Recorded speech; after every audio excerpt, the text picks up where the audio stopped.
오늘 말씀의 제목을 한번 따라 하시겠습니까? 고난의 또 다른 이름. 고난의 또 다른 이름 뭘까요? 교육이라고 썼습니다. 고난의 또 다른 이름 교육이라는 제목으로 말씀 은혜를 나누기를 원합니다. 처음에 들어가는 질문으로 혹시 3월 31일 3월 마지막 주일이 좀 특별한 주일인데 어떤 주일일까요? 부활주일. 우리 의도수 안산교회 성도들에게 이런 걸 질문한다는 것은 자존심에 관한 문제죠. 두 번째 질문, 부활절을 앞두고 한 주 전을 뭐라고 말할까요? 고난주간. 아주 따박따박 잘 말씀을 잘하십니다. 한 주 전을 고난주간이라고 말하죠. 그래서 우리 교회에서도 고난주간 특별 새벽 예배를 여의도 순복음교회 위성과 함께 월요일부터 토요일까지 고난주간 특별 새벽 예배를 드립니다. 그러면 부활절을 앞두고 거꾸로 40일 전부터 지켜지는 절기를 뭐라고 할까요? 사순절. 우리 장로님 아까 기도하실 때 사순절이라는 말을 썼습니다. 순이라고 하는 단어는 열이라는 의미를 가지고 있습니다. 그러니까 사순절이라니까는 4 곱하기 10이니까 40일이죠. 40일 전의 모습은 사순절인데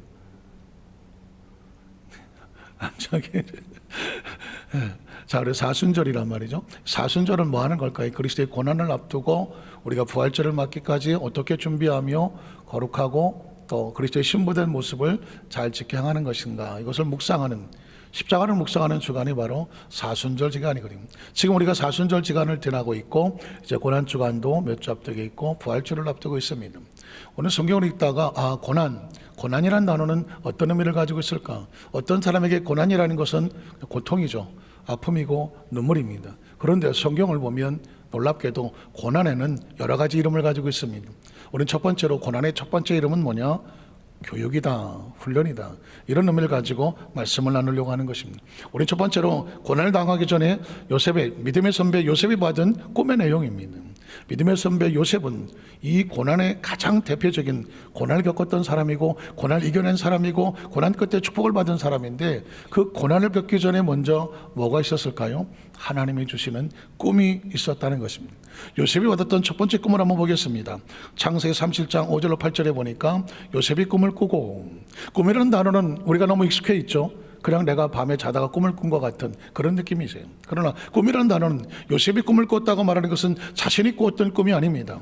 이 꿈은 하나님의 꿈입니다. 한번 따라 하실까요? 하나님의 꿈. 하나님의 꿈. 하나님의 꿈. 크리스천은 꿈을 내가 꾼 꿈으로 생각하지 않습니다. 하나님의 꿈이죠. 하나님의 꿈은 다른 말로 말하면 하나님의 비전이고 약속이고 미래고 우리를 위한 계획입니다. 하나님께서 우리를 통해서 어떻게 계획하시고 역사하실지를 꿈을 통해서 우리에게 알려주시는 것이죠. 요셉이 꿈을 꿨다는 얘기는 하나님의 계획이 들어왔다는 거예요. 하나님의 생각이 들어오고 그의 미래 속에 어떤 일이 벌어질지를 지금 하나님께서 그를 통하여 이끌어 가시려고 하는 계획이란 말이죠. 자, 요셉이 꿈을 꿨다. 자기 형들에게 말하며 그들이 그를 더욱 미워하였더라. 꿈을 이해하지 못하는 사람들은 그 꿈을 듣고 기분 나빠할 수도 있습니다. 그 다음 절에 보니까 요셉이 그들에게 이르되 청하건대 나이가 꾼 꿈을 들으시오. 그리고 말합니다. 우리가 밭에서 곡식단을 묶더니 네 단은 일어서고 당신들 형들은 10명의 형이 있는데 10명의 형들이 네 단을 둘러서서 뭘 합니까? 절을 한다고 말했습니다. 또 그 형들이 그에게 이르되 내가 참으로 우리 왕이 되겠느냐? 참으로 우리를 다스리게 되겠느냐? 기분 나쁜 얘기죠. 사실 동생인데 11번째 동생인데 10명의 형들이 그들 앞에 엎드려서 절을 한다? 듣게 말해도 기분 나쁜 말이죠. 그래서 그의 꿈과 그의 말로 말미암아 누구를 미워합니까? 요셉을 더욱 미워했다고 말합니다. 요셉은 억울할 수 있습니다. 자신의 꾼 꿈을 그대로 말했을 뿐인데 형들이 꿈을 꾸고 자기를 미워합니다. 영문을 모르죠. 그러나 여러분 기억하십시오. 우리는 압니다. 이 꿈이 무슨 꿈입니까? 요셉이 나중에 뭐가 됩니까? 애굽의 총리가 되죠. 이 꿈대로 정말 애굽의 총리가 되어지고, 그리고 그 밑에 형들이 와서 나중에 쌀을 사러 와서 양식을 사러 와서 그 앞에 무릎 꿇는 날이 오게 됩니다. 이걸 누가 하실까요? 하나님이 하시는 거죠. 요셉은 당장 꿈을 꾼 요셉도 내가 왜 이 꿈을 꿨고 꿈 내용이 뭔지를 모릅니다. 꿈이란 그런 겁니다. 왜? 인간은 한치 앞을 모릅니다. 3차원적인 존재는 시간과 공간을 초월할 수가 없습니다. 우리는 당장 내일 무슨 일이 벌어질지를 아무도 모릅니다. 꿈을 꿨다고 할지도 그 꿈이 어떻게 이루어질지를 아무도 모른단 말입니다. 그런데 하나님께서 꿈을 주신단 말이죠. 이유가 뭘까요? 꿈은 하나님의 계획이라고 말했습니다. 우리를 향한 하나님의 계획과 섭리가 어떻게 될지를 미리 보여주시는 거란 말입니다. 하나님은 자기 백성들을 무의미하게 살기를 원하지 않습니다. 막막하게 캄캄하게 살기를 원하지 않습니다. 하나님은 말씀을 통하여 때로 찬양과 기도와 오늘 말씀을 듣는 동안에, 말씀 읽는 동안에 하나님 우리를 꿈을 꾸게 하시는 분입니다. 믿으십니까? 저는 간절히 기도합니다. 말씀을 듣는 가운데 말씀 우리 마음속에 씨앗이 되어서 믿음이 생기기도 하고, 하나님의 생각이 들어오기도 하고, 하나님 주시는 말씀을 통해서 내 생각에 새로운 비전이 생기기도 하고, 미래가 하나님께서 보여주시는 계시가 되기도 하고, 예언이 되기도 하고, 우리 마음에 주시는 확신이 되게 하시기를 주의 이름으로 축복을 합니다.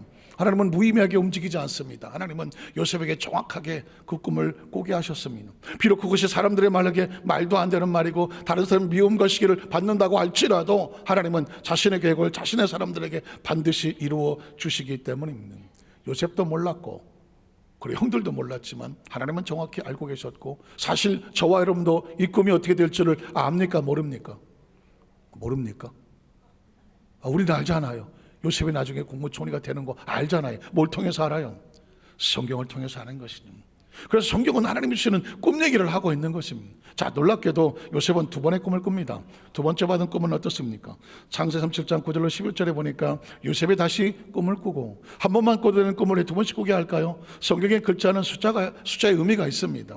하나는 전능하신 유일한 단어지만 이라고 하는 단어는, 두 번의 단어는 뭐냐? 확증이라는 단어입니다. 너희가 어떤 사람을 가서 말할 때에 두 사람의 증인이 필요하다고 말하죠. 그러니까 증인의 숫자예요. 하나님께서 두 번의 꿈을 꾸게 하신다는 얘기는 반드시 된다, 반드시 된다, 내가 확증한다, 약속한다. 하나님은 맹세하셨으니까 내가 맹세한다. 이게 뭐냐? 두 번의 꿈을 꾸게 하시는 것입니다. 그러니까 이것은 어느 날 갑자기 피곤해 잠자다가 꾼 한 개꿈이 아니라, 인간적으로 그냥 마음속에 너무 소원하다 보이는 그런 꿈이 아니라, 어떤 잠재의식 무의식에 나오는 그런 꿈이 아니라 하나님 주시는 계시의 꿈이라는 것이죠. 그래서 하나님 확증하시겠다는 겁니다. 다시 꿈을 꾸고 그 영들에게 말하여 이르되, 내가 또 꿈을 꾼즉 해와 달과 이런 벌이 내게 절하더이다 하니라. 그랬더니 그가 그의 꿈을 아버지 형들에게 말하며, 아버지 누굴까요? 야곱입니다. 야곱도 그를 꾸짖고 요셉을 꾸짖고 그에게 이르되, 내가 꾼 꿈이 무엇이냐? 나와 내 어머니 내 형들이 참으로 가서 땅에 엎드려 내게 절하겠느냐? 그러면서 형들은 시기하되 놀랍게도 그의 아버지 야곱은 어떤 마음을 가졌습니까? 그 말을, 꿈 이야기를 간직해 두었다고 말하고 있습니다. 왜 그럴까요? 사실 기분 나쁘죠. 난 기분 안 나쁠 것 같은데, 우리 아들이 잘 돼갖고 내가 그 앞에 절하는 날이 있더라도 주여 우리 아들이 잘 되게 하여 주시옵소서. 아멘 안 하시는구나. 아멘 안. 그래도 내가 부모인데 내 자식이 아무리 잘 돼도 그 앞에 내가 절하는 날은 없어요. 아마 그러신 것 같아요. 어쨌든 그래요. 야곱도 그랬던 것 같아요. 아니 자식이 아무리 잘 된다고 할지라도, 아니 무슨 내가 네 앞에 가서 무릎 꿇어야 돼? 그건 아니지.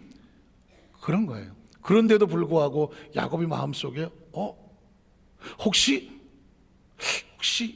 이거 옛날 내가 20세 때에 개나리 보침을 달고 형 에서의 낯을 피해서 저 외삼촌 라반인 하라는 곳으로 낯설고 물서는 곳을 밤에 도망을 쳤을 때, 그때 하나님께서 그 루엘이라는 곳에 루스라고 나타나셔서 주셨던 그 꿈, 하나님이 주신 꿈이라면 이건 어떤 일이 모르도 하나님 이루어 주시는데, 혹시 모르겠다 마음속에 품었던 꿈.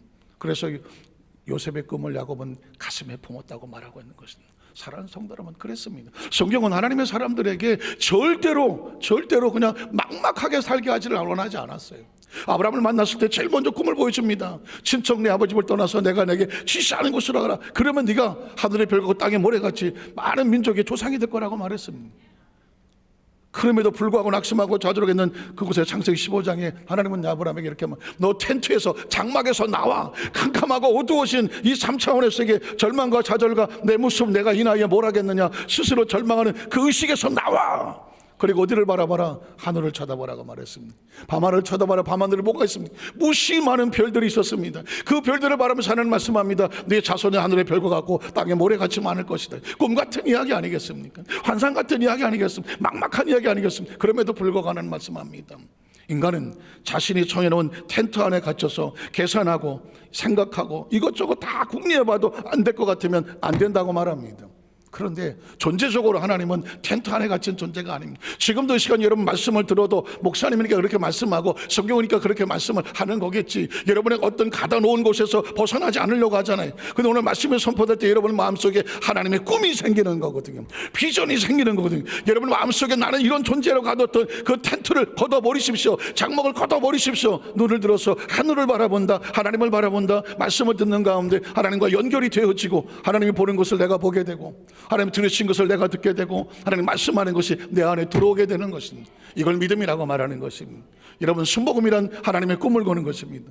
한번 따라, 순복음이란 하나님의 꿈을 같이 꾸고 같이 믿고 같이 품고 같이 말하는 것이다. 믿으십니까? 여러분 보십시오. 예수 믿는다고 다 꿈꾸지 않습니다. 순복음교회 성도들 꿈을 꾸는 겁니다. 예수 믿는다고 다 믿음 있지 않습니다. 우리는 특별한 믿음을 가슴에 품는 겁니다. 제가 순복음 하니까 조금 조심스럽긴 하지만 왜 그러냐면 우리 순복음은 오중범과 삼박대 축복과 함께 4차원의 영성이라는 것이 있거든요. 4차원의 영성이 뭘까요? The First Dimension이라고 조 목사님 말씀하셨는데 4차원의 영성이란 뭐냐면 하나님의 꿈을 꾸는 것입니다. 그리고 꿈이 내 마음속에 하나님의 꿈이 믿어지는 것입니다. 그 꿈을 품고 바라보는 것입니다. 그리고 꿈을 선포하는 겁니다. 믿음대로 될지어다. 그런 겁니다. 성경식의 요셉의 꿈 이야기가 왜 튀어나옵니까? 그 이야기가 나하고 무슨 상관이 있습니까? 요셉이 하나님의 꿈을 꾸게 됐을 때 그 꿈이 요셉의 꿈이 되고 하나님의 생각이 요셉의 생각이 되고 하나님의 언어가 요셉의 언어가 되고 그 가슴 속에 아무리 환경의 여건이 바뀐다고 할지라도 가슴에 벅차오르는 하나님의 비전과 꿈이 그를 끌고 가기 때문입니다. 이렇게 꿈을 꾸는 사람은 환경에 절망하지 않습니다. 사람이 잘해주든 못해주든 사람 때문에 절망하지 않습니다. 내 있는 위치가 어디든 광야든 어디든 적막 강산이든 낙심하지 않습니다. 이유가 뭘까요? 사람은 환경으로 살지 않습니다. 꿈으로 살아가기 때문입니다. 꿈이 있으면 환경도 바꿔놓기 때문입니다. 하나님은 요셉을 통하여 지금 이 시대 저와 여러분에게 그 이야기를 하고 있는 것입니다. 하나님의 사람들아, 예수를 믿고 하나님 자녀가 교회를 다니는 것이 아닙니다. 예배 드리는 의식과 사고가 아닙니다. 성경 좀 읽었다고 성경 안다고 이게 신앙이 아닙니다. 그 속에서 하나님의 꿈을 꾸는 것입니다. 하나님의 꿈을 가슴에 품는 것입니다. 그래서 그것을 믿음이라고 말하는 것입니다. 그리고 하나님의 말씀을 바라볼 때 눈을 가려도 눈을 떠도 하나님의 꿈이 이루어지는 것이 내 눈에 보여지는 것입니다. 이걸 바라보며 묵치기라고 말하는 겁니다. 보여지기 때문에 마음에 확신이 생기는 겁니다. 보여지기 때문에 입술을 열면 하나님의 언어를 선포하는 것입니다. 야곱이 그랬습니다. 20년 전에 하나님께서 꿈속에 나타나셨습니다. 꿈에 본 적 사닥다리가 땅 위에 섰는데 하늘에 돋았고 하나님의 천사들이 오리락내리락하고 그 끝에 하나님이 계시는데 선포합니다. 야곱아, 두려워하지 말아라. 나는 네 조상 아브라함 하나님이요 이삭의 하나님이다. 내가 너와 함께 있었어. 아무도 없는데, 아무 믿을 것도 없고 아무 힘도 없는데 내가 너와 함께 있었어. 내가 어디로 가든지 너를 지켜줄 것이며 내가 약속한 거 다 이룰 때까지 내가 너를 떠나지 않을게. 떠나지 않을 때 지켜줄게. 그리고 다시 이곳에 돌아와서 이곳의 약속을 이루게 만들어 줄게. 야곱은 아무것도 없었습니다. 하나님의 꿈 하나가 그를 20년 동안 지켰고 마침내 돌아왔을 때 그가 이렇게 말합니다. 하나님께서 나로 부유하게 하시고 하나님의 큰 민족을 이루게 하셔서 하나님 이름을 나에게 주셨다고 말하는 것입니다. 그게 꿈인 거예요. 하나님은 요셉에게 지금 어린 정말 17살밖에 되지 않은 이제 막막한 문제가 앞에 펼쳐질 건데도 왜 꿈을 주십니까? 어떤 상황이 돼도 절망하지 마라. 누구를 만나도 절망하지 마라. 아무리 캄캄해도 절망하지 마라. 왜냐하면 내가 너에게 준 것은 하나님의 꿈이기 때문에. 오늘 이 시간에 말씀을 듣는 우리 여러분 밖에 안삭해서 오늘 가운데에 왜 인생에 살면서 왜 절망이 없겠어요? 낙심도 없겠어요? 어떤 분은 아무리 제가 이렇게 춤을 튀며 설교를 한다고 할지라도 그게 들어오지도 않을 것만큼 절망하고 좌절하고 밤새 잠도 못 이루고 눈을 떴는지 감았는지 아침에도 가슴에 심장은 벌렁거리고 두려움성이 있을 수 있습니다. 아무리 봐도 의지할 때 아무 데도 없고 낙심될 그럴 분들도 있을 수 있어요. 인생은 그렇게 잔인하고 힘든 광야와 같아요. 요셉도 별반 다르지 않았습니다. 태어난 지 얼마 안 돼서 그 어머니는 자기 동생을 낳다가 난사나이 세상을 떠난 2살도 안 돼서 어머니를 불러본 적이 없고 그리고 배달은 형들만 10명이나 있었고 그리고 다 배달은 형들을 낳은 그 계모도 아닌 다른 어머니를 어머니라고 불러야 되는 그런 상황 속에 살아가 무슨 희망이 있겠습니까? 그런데 그를 이끌어갔던 것은 하나님의 꿈이었습니다. 그 꿈은 약속이라고 말하는 거죠. 믿음이라고 말하고 비전이라고 말하고 계시라고 말하고 하나님의 계획이라고 말하는 어차피 인생은 하나님의 계획이 우리 가운데 들어와서 우리를 이끌어가는 겁니다. 지나온 우리 삶을 우리가 살아왔습니까? 지금 우리 능력으로 지금 존재하고 있습니까? 아까 그 찬송에 보니까 우리가 여기까지 와 있는 것은 하나님의 은혜 아니겠습니까? 아까 2부 때 설교를 하는데 제가 설교를 못해서 막 눈물이 나서 견딜 수가 없었어요. 왜냐하면 지금 여기 서 있는 이게 내 힘이 아니란 말입니다. 죽었으면 진작에 죽었어, 무너졌으면 진작에 무너졌단 말이에요. 여기 와 있는 게 여기까지 와 있는 것도 주의 은혜입니다. 이 고백을 하는데 눈물 아닐 사람이 누가 있습니까? 사랑합니다. 또 그런 그 눈물의 의미는 딴 게 아닙니다. 우리 여도소 안석교회 성도들이 지금 이 자리에 와 있더니 모두 하나하나가 하나님의 은혜임을 고백합니다. 그렇다면 여기까지 인도하신 하나님께서 지금 우리를 안 끌어가시겠습니까? 앞으로의 미래가 막막하게 보이지 않는다고 할지라도 그 미래는 누가 걱정합니까? 여러분이 걱정하시는 거예요. 누가 걱정합니까? 지금까지 끌고 오신 하나님이 걱정하지, 우리 미래는 우리 걱정이 아닌 거예요. 하나님이 안고 끌고 가실 줄로 믿습니다. 그걸 경험했던 아버지 야곱은 요셉의 꿈 이야기를 허투루 두지 아니하고 마음속에 두셨습니다. 오늘 이 말씀을 듣는 우리 성도들 가슴속에도 이 꿈이 가슴에 새겨지시기를 주의 이름으로 축복합니다. 두 번째로, 이 고난을 통하여 요셉을 놀려시킨 하나님의 모습이죠. 여러분 보십시오. 하나님의 꿈을 꾸게 하셨다. 말씀을 듣고 과연 그게 될까 마음속에 생각하고 꿈꾸 믿음으로 선포하면 놀랍게도 우리의 삶은 하나님이 끌어가십니다. 한번 따라하시죠. 하나님의 꿈은, 하나님의 계획은 누가 인도하신다? 적어도 그런 비전과 꿈을 가지고 있어야 앞으로 살아갈 용기가 있는 거 아니겠습니까? 하나님께서 나의 삶을 이끌어 가신다. 나는 하나님의 꿈을 꾸고, 예수 믿는 건 하나님의 꿈을 꾸는 거다. 말씀을 믿는 건 하나님의 꿈을 꾸는 거다. 예배는 하나님의 꿈을 꾸는 거다. 꿈을 꾼 사람은 누가 이끌어 가신다고요? 하나님이 끌고. 적어도 하나님께서 맡기고 의탁하고 가야 내 미래가 불안하지 않지 않습니까? 살아볼 만하지 않습니까? 그런 꿈과 비전도 없는데 100살을 살고 200살 살면 무슨 의미가 있겠습니까? 아무런 희망이 없는데. 오늘 성경은 요셉을 통해서 우리에게 말합니다. 요셉의 미래는 누가 만들어 가신다? 하나님 만들어 가실 거예요. 하나님 훈련장으로 입소하신 요셉의 모습입니다. 창세기 31장 31절 35절에 보면 아버지 야곱이 가슴에 끼고 자기가 사랑했던 여인 라헬의 동행에서 난 아들 요셉을 특별히 가슴에 품어서 금이야 오기야 품고 있으면, 이걸 야곱이 품고 있으면 하나님께서 요셉을 이끌어 갑니까? 못 이끌어 갑니까? 못 끌어가죠. 이걸 끊어야 돼요. 때로 여러분, 인간적인 내가 믿었던 인간적인 관계, 나에게 보호자가 됐던 나를 돕던 손길이 혹시 끊어져서 어떡하지? 홀로 남았다고 생각할 때 여러분 기억하십시오. 하나님의 꿈은 하나님이 끌어가시는데 하나님의 꿈에 들어가려면 하나님이 붙잡으셔야 돼요. 인간이 나를 붙잡고 놓지 않으면 하나님 끌어갈 수가 없어요. 하나님께서 처음에 하셨던 건 뭐냐? 야곱과 요셉을 분리하여 요셉을 하나님이 친히 이끌어가는 겁니다. 읽어볼까요? 그들이 요셉을 옷을 가져다가, 그들은 요셉의 형들입니다.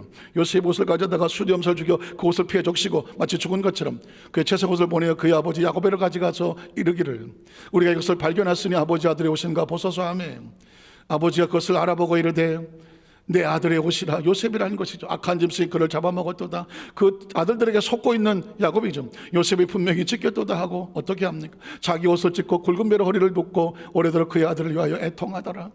그의 모든 자녀가 위로하되 그가 그의 위로를 받지 아니하여 이르되 그의 마음속에 슬퍼하며 세월로 내려가 아들에게로 가리라 하고 그의 아버지가 그를 위해 울었더라. 여러분, 인생의 삶을 살면서 가장 처절한 게 뭐예요? 저 이때까지 겪어보면서 가장 슬펐던 거는 자식이 고통당하는 것 같았어요. 모든 부모가 그렇지 않겠습니까? 자식이 고통당하여서 어쩔 줄 몰라 하는 그 모습을 볼 때 아무리 냉철해서 바늘로 찌르도 피 한 번 안 나는 것도 자식이 고통당하는 걸 보면 눈물이 저절로 나오더라고요. 어쩌면 야곱의 지금 심정은 아들들에게 속았지만 내 아들이 죽었다고 생각을 하니까 야곱이 얼마나 절망을 했겠습니까? 그러나 겉으로 보시면 그렇게 보이지만 속으로 보면 어떻습니까? 영적으로 바라보면 하나님은 야곱의 아들을 죽이지 않았습니다. 그를 끌어안고 하나님께서 원하는 코스로 인도하고 계시는 거죠. 한번 따라해. 코스 이동. 코스 이동. 이제 지금부터 하는 얘기는 전부 다 제가 만든 말이에요. 어떤 사람들 쓰면 안 돼. 로열티를 줘야 돼. 코스 이동이라는 것은 하나님은 어떤 곳에서 발전시키고 마음의 최고 작품을 만들려면 코스를 이동을 시켜야 돼요. 코스를 이동을 시켜서 교육과 훈련을 시키는 그 장면을 가는 겁니다. 일단 아버지 손에서 손을 끊게 합니다. 그리고 그 미디안 사람들은 그를 애굽에서 바로의 신하지 대장 보디발에게 팔았더라. 어디로 내려갑니까? 애굽으로 무엇을 이동합니까? 코스를 이동하고 있습니다. 왜 애굽으로 가야 될까요? 요셉은 어디서 총리가 됩니까? 애굽에서 총리가 됩니다. 그런데 요셉 스스로 애굽에 갈 수가 없어요. 그의 아버지는 절대로 안 보냅니다. 어떻게 가야 돼요? 강제로 끌고 가는 수밖에 없어. 팔려가는 수밖에 없어. 어쩌면 여러분 살면서 강제로 이별당하신 적이 있으십니까? 마치 팔려가는 듯한 어쩔 수 없는 상황 속에 코너에 몰려서 혹시 와 계신 분 없으십니까? 겉으로 보면 그것 때문에 억울하고 속상하고 비만 오면 가슴 터지는 분 있으십니까? 절망할 필요 없어요. 하나님 안에서의 코스 이동은 축복입니다. 축복입니다. 아버지가 백날 끌고 앉아있어봤자 그냥 요셉입니다. 하나님이 끌어주시면 애굽의 총리가 되는 것입니다. 그 첫 번째가 애굽으로 내려오는 거였습니다. 자, 그리고 보디발 장군에게 팔았습니다. 그 집안에 이제 노예로 들어가는 것이죠. 자, 이것을 저는 이렇게 말했습니다. 이것도 역시 제가 특허를 내는 겁니다. 보디발 대학. 한번 따라 하시게. 보디발 대학. 영어로 말하면 파티페르라고 하는데 파티페르 유니버시티예요. 자, 여러분 보십시오. 나중에 애굽 총리가 되는 건 우리가 알고 있습니다. 총리는 하루아침에 되지 않습니다. 세상에 대한민국 국무총리도 하루아침에 됩니까? 아니에요. 분명히 그 총리가 되기 위한 교육을 받고 훈련을 받아야 되지 않겠습니까? 그래 하나님께서는 이 보디발 대학에 입학을 시켜서 대학에서 뭘 가르칩니까? 개론을 가르치지 않습니까? 거기서 앞으로 총리가 되기 위한 기초 학문을 공부한단 말이죠. 자, 그 다음 절 한번 보겠습니다. 요셉이 이끌려 애굽에 내려가며 바로의 신하주의 대장 애굽 사람 보디발이 그를 그리어 데려간 이스마엘 사람 손에서 요셉을 샀습니다. 자, 겉으로 볼 때는 요셉을 보디발 장군이 삽니다. 그러나 우리는 압니다. 보디발 장군이 샀습니까? 하나님께서 그 대학에 입학을 시켰습니까? 입학을 시킨 거죠. 가셔야 돼. 이걸 해석할 수 있는 사람이 크리스찬인 거예요. 세상 사람들은 이 모습을 보고 팔자가 어떻고 내 인생이 어쩌고 이런 소리를 합니다. 그러나 하나님의 관점에 바라보면 겉으로는 팔자가 사납고 인생이 뭐 재수도 없고 운도 없어 보이지만 기억하십시오. 하나님은 하나님의 꿈을 이루기 위해서 그를 가장 완벽한 대학에 보내서 훈련을 시키는 겁니다. 어떻게 훈련을 시킵니까? 그 다음 절을 보면은, 자, 야훼께서 요셉과 함께 하심으로 그 형통한 자가 되어 그의 주 애굽 사람의 집에 있었다. 왜 이런 말을 붙입니까? 요셉은 재수가 없어서 팔려간 게 아니야. 하나님이 함께 하셔서 그가 필요한 곳에 있게 하신 거예요. 여러분 혹시 이런 갈등 없습니까? 나는 여기 있고 싶어요. 그렇지만 하나님은 넌 여기 있어. 그럴 때도 있어요. 신앙은 뭐냐? 내가 있고 싶은 곳에 있는 게 아니에요. 신앙은 하나님이 있게 하시는 곳에 있는 거예요. 한번 따라 하실까요? 내가 있고 싶은 곳이 축복이 아니라 하나님이 있게 하시는 곳이 축복이다. 겉으로 볼 때 누가 요셉이 애굽에 가고 싶었습니까? 그러나 하나님은 요셉이 있고 싶은 곳에는 아버지 옆에 있고 싶겠죠. 그러나 하나님은 넌 여기서 훈련받아. 하나님이 있게 하시는 것이 축복입니다. 그래서 겉으로 볼 때는 야, 남의 집에 팔렸는데 뭐가 좋아? 성경은 말합니다. 눈을 들어봤더니 하나님이 그와 함께 하심으로 그가 범사에 형통케 하심을 남들도 알게 하셨다고 말하는 것입니다. 자, 그 다음 절을 보면 요셉이 그 주인에게 은혜를 입어 섬기며 그가 요셉을 무엇으로 삼고, 가장 중요한 단어가 바로 가정총무예요. 왜 가정총무란 단어가 나옵니까? 총무가 뭐예요? 그 가정의 모든 살림을 제너럴 시큐리티라고 제너럴 모든 것을 주관하는 사람입니다. 그 보디발 장군 밑에서, 경호시장 밑에서 모든 걸 주관하는 사람이 가정총무예요. 가정총무하는 사람이 어느 단체도 마찬가지입니다. 회장이 있으면 그 밑에 총무가 있어요. 뭐가 중요해요? 회장도 중요하지만 총무 진짜 중요해요. 총무가 사고 치면 배드박도 못해. 왜? 모든 업무를 총무가 다 지고 있으니 총무를 잘 만나면 그 단체가 잘 되지 않아요? 가정도 마찬가지입니다.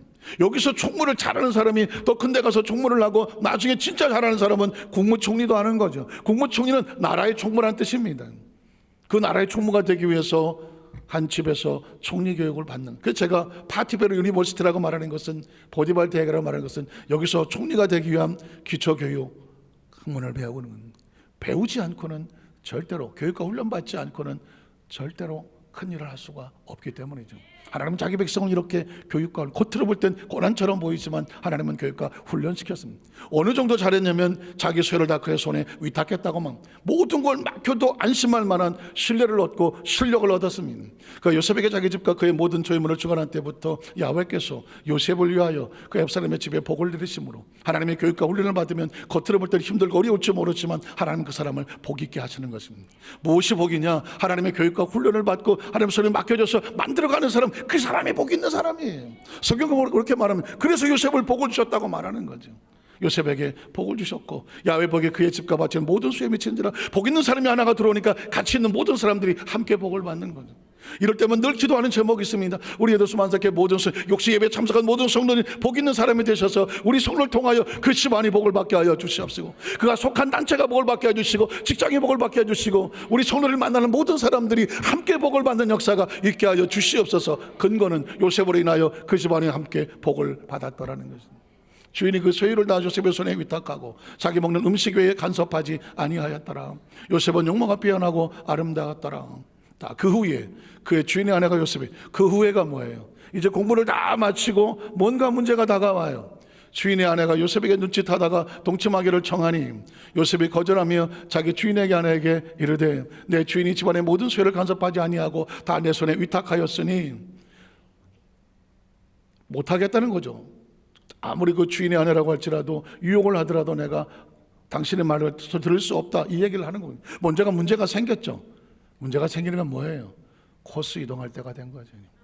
졸업을 하고, 아니면 평생 이 집안에서 20년 30년 있으면 가정 총무로 끝나는 거 아닙니까? 요셉이 그 집에 가정 총무하려고 하나님의 꿈을 꾸고 거기 내려갔겠습니까? 요셉의 꿈의 마지막 장면은 어디예요?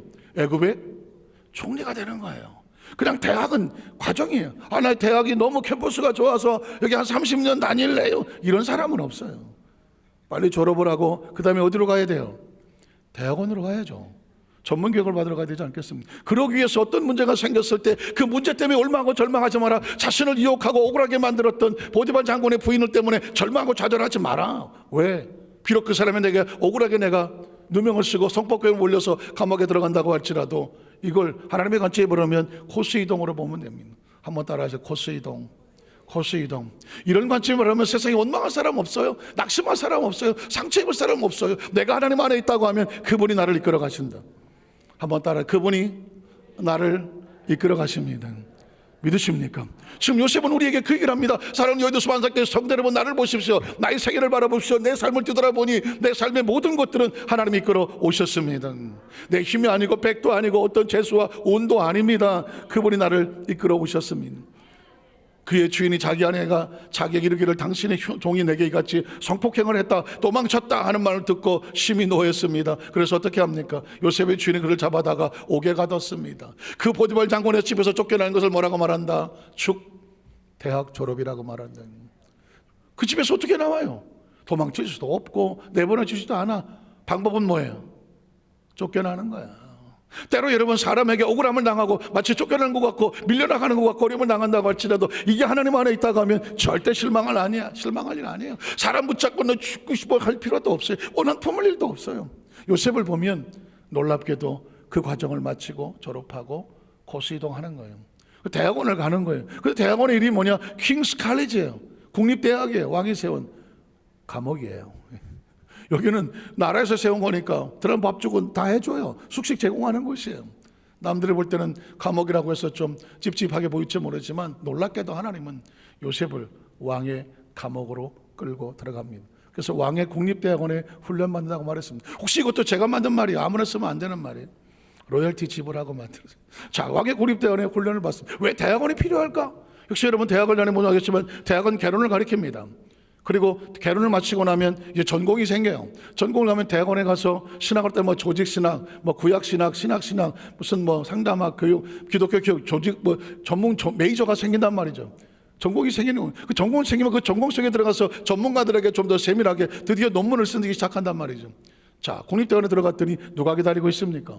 성경을 보겠습니다. 자, 20절, 이 요셉의 주인이 그를 잡아오게 가더니 그 옥은 누구를 가두는 곳입니까?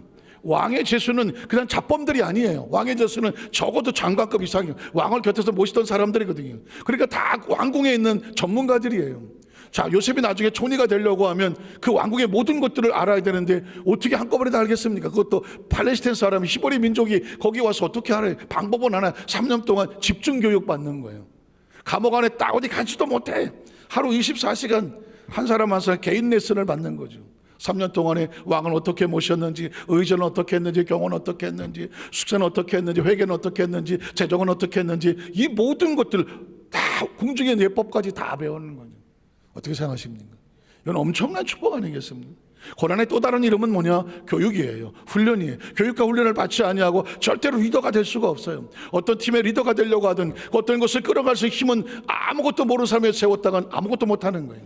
하나님은 지금 정확하게 요셉을 국무총리를 만들기 위해서 교육과 훈련을 시킵니다. 겉으로 볼 때는 옥에 갇히는 것 같지만 하나님은 완벽하게 그를 훈련시키고 있더라는 것입니다. 요셉이 옥에 갇혔지만 어떻게 될까요? 야훼께서 요셉과 또 마찬가지, 죄가 있어서 끌려들어가는 게 아니라는 겁니다. 성경을 읽는 사람들에게 오해하지 마라, 착각하지 마라. 요셉은 죄가 뭐 있는데 끌려간 죄인이 아니고 억울해 재수 없고 운이 나쁜 사람이 아니다. 지금 하나님은 요셉을 정확하게 만들고 계시다.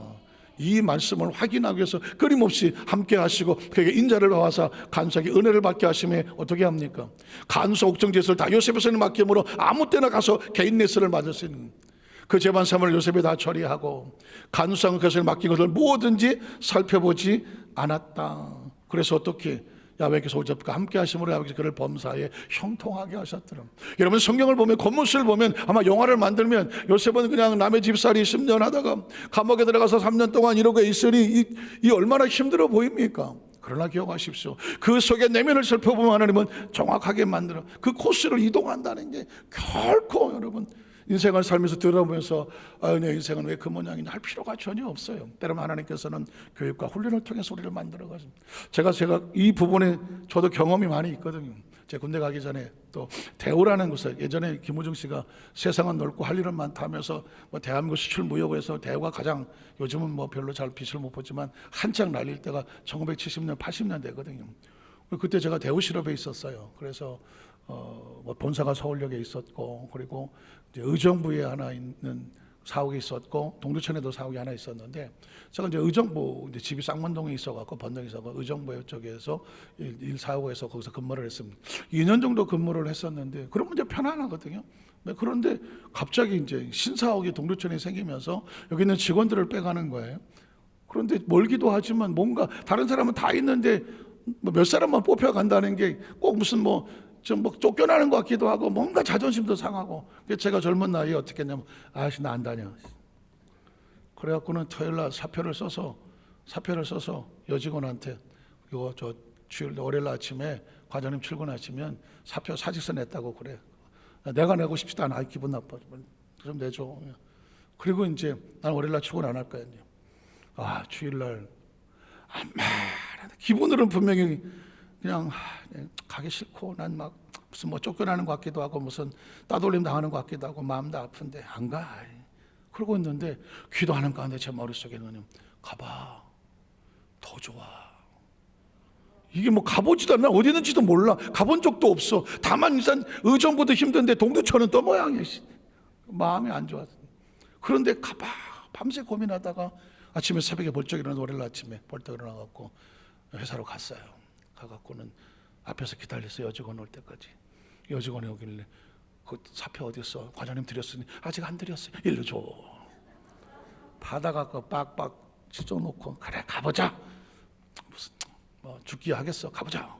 그래갖고 제가 이제 동두천에 이 사옥으로 옮겨왔는데, 이건 신사옥에다가 신천지 하면 안 되겠구나. 신세계가 기다리고 있어. 너무 좋은 환경의 여건에 사람들도 달라. 내가 여기를 왜 안 올라 그랬지? 거기 있으면서 얼마나 내가 이런 걸, 거기서 또 새로운 걸 배웠어요. 그때 그게 레슨이 됐어요. 교육이 됐어요. 제가 군대를 갔어요. 군대 생활을 하는데 보니까 제가 구대장을, 육군 포병학교 구대장을 하고 교관을 했단 말이죠. 제가 원래 가르치고 이런 걸 좋아해서 구대장이 딱 좋아요. 교관도 좋고 딱 좋았네. 갑자기 훈련 받고 왔더니 무슨 본부 대대로 올라가라고 갑자기 인사발령을 내는 거예요. 하루아침에. 얼마나 또 자존심 상해. 뭔가 이게 익숙하지 않은데 또 다른 데로 간다는 게 굉장히 기분 나쁜 거더라고요. 요 선배가 삼과장이라고 3사 대위가 있었는데 가서 막 따지기도 했는데 가봐 그래서 그냥 군대 말로 희쭈구리 해갖고 그냥 기분도 안 좋았는데 갔어요. 갔더니 이런 또 신세계가 따로 있네. 내가 왜 진작 안 왔었지? 그래갖고는 거기서 변기 병참 모든 보급품하고 한 2,000원 3,000원 드는 건물 모든 관리를 총괄하면서 하는데, 그 전에 있었던 세계하고 또 다른 거예요.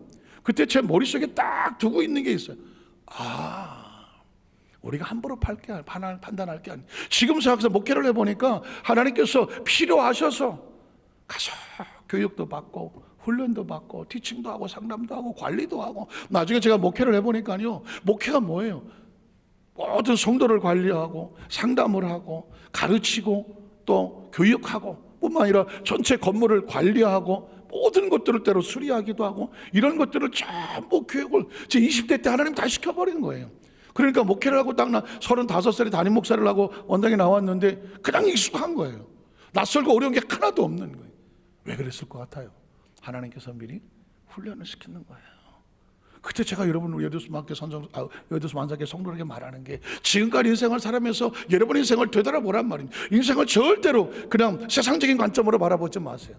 태어나서 지금까지 오면서 힘들고 어려운 고난의 과정 여건들 가운데 하나님께서 여러분 뿌리를 버린 적이 하나도 없어요. 실패한 적은 하나도 없는 거예요. 낙심할 이유가 없는 거예요. 내가 원하고 싶지 않은 곳에 있었다고 해서 절대 절망할 필요가 없어요. 난 여기 있고 싶었는데 왜 나를 이 코스를 이동시키냐. 여러분, 그 코스를 통해 하나님께서 계획하는 게 있는 거예요. 만들고 싶은 게 있어요. 그리고 마지막 최종 교육이 어딜지는 아무도 모르는 거예요. 우린 다 천국에서 만나는 거죠. 마지막 세 번째로, 그리고 나서 하나님은 요셉의 꿈을 마침내 이루어 놓았습니다. 대학원을 졸업하고 이제 하나님께서 왕의 면접을 맡게 하죠. 제가 말씀을 그냥 오늘 시간 관계에서 정리를 할게요. 왕을 만났습니다. 왕이 꿈을 꿨습니다. 꿈을 꾸고 나서 내가 이런 꿈을 꿨는데 아무도 풀지를 못해. 그때 요셉에게 하나님께서 놀랍게도 지혜를 주셔서 왕의 꿈 이야기를 합니다. 나도 기억하지 못하는 꿈을 네 얘기를 듣고 나니까 이거 꿈이 맞는 것 같아. 다른 수사도 아무도 몰랐는데 그럼 어떻게 했으면 좋겠느냐. 7년 풍년이 있었을 때 양식을 모아놓고 흉년이 다가오던 그를 대처를 하고 그 많은 사람들 애굽을 살리는 방법을 가르쳐 줍니다. 그랬더니 왕의 마음이 움직여집니다. 내가 찾던 사람이 이 사람이야. 그러면서 요셉을 애굽의 총리로 만들어버려요. 이건 바로가 총리를 만든 게 아닙니다. 누가 요셉을 총리로 만들었을까요? 하나님이 만드신 거예요. 말씀을 정리하기를 원합니다. 성경은 우리에게 지금 이 말씀을 하면서 이 말씀이 선포되는 동안에 저와 여러분의 머리 의식 속에 하나님의 꿈을 꾸게 하는 겁니다. 한번 나도 하나님의 꿈대로 될 수 있다. 왜냐하면 하나님 요셉이 뭘 잘해갖고 집안이 좋아서 학벌이 좋아서 뭐 요셉이 뭘 잘해서 됐다고 하면 요셉하고 비교해봐서 아유 나는 안 되겠네 이럴지 모르지만 요셉도 아무것도 없는 사람이고 우리도 뭐 그 요셉처럼 뭐 그렇게 내놓을 거 없는 사람이지만 하나님이 요셉을 만드셨다면 누구도 만들어요. 우리도 만들고 나도 만들고 너도 만들고 나도 만들고 다 같이 하나님께서 만들어 가실 수가 있는 거거든요. 그게 하나님의 작품이에요. 중요한 것은 말씀을 정리하면서 하루아침에 헛된 꿈을 꾸지 마라. 하나님의 꿈을 주셨을 때는 이렇게 교육도 시키고 훈련도 시키고 코스의 과정을 받게 하시지만 그 모든 것은 우리를 합력하여 선을 이루어 줄 것이니 어떤 상황에도 절망하고 낙심하지 마라. 하나님의 사람은 하나님이 책임지고 만들어 이끌어 가신다는 것입니다. 그 말씀을 꼭 붙잡고 내게 다가왔던 혹시 이거 고난인가? 또 다른 이름 교육과 훈련이라는 사실을 가슴에 품으시면 해볼 만한 거고요. 그 과정을 잘 겪을수록 능력이 생기고 비전이 생기고 꿈이 생기고 은혜도 생기고 은사도 생기고 기도하다 보면 능력도 생기고 말씀도 생기고 하나님의 꿈이 우리 속에 들어와있는 그런 축복의 주인공으로 반드시 여러분에 비해서 그 축복의 간증이 나오시기를 주님의 이름으로 축원합니다. 기도하겠습니다. 하나님 아버지 감사합니다.